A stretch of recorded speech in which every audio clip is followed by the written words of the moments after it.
Pak Yusuf Kala sepertinya ketakutan ya. Ada apa Pak? Kok komplain mengenai kalau ada orang memposting harta kekayaannya sejenis motor-motor mewah, mobil-mobil mewah, anak-anak pejabat dari Dirjen Pajak dan sebagainya. Itu kenapa Bapak keberatan ya Pak Yusuf ya?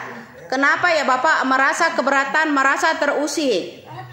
Kalau anak-anak ini ada yang posting masalah helipad, masalah posting naik helikopter ya, ada yang pakai jet pribadi, itu diwajibkan membayar pajak Pak Yusuf Kala, bukannya dilarang.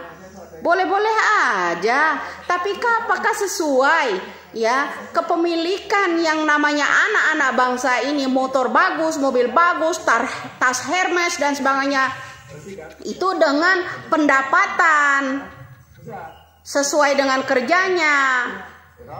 Kalau memang tidak sesuai pendapatan dengan gaya brandednya dia, itu ya patut ditanyakan dari mana uang tersebut. Atau Pak Yusuf Kala, kenapa Pak Yusuf Kala jadi geram ya ketika Bu Sri Mulyani, Bapak Jokowi mengusut orang-orang yang memposting masalah harta-harta yang termewah mereka, yang tidak sesuai dengan kinerja mereka.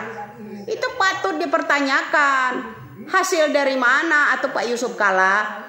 Kalau ini tidak disudahi, kita harus meratakan ini, harus menjadi seperti 98 lalu. Tujuan Bapak ini ingin menghancurkan negara ini, apa ingin membenahi negara ini Pak Yusuf Kala? Saya tanya, Bapak itu siapa? Duri dalam daging dari negara ini.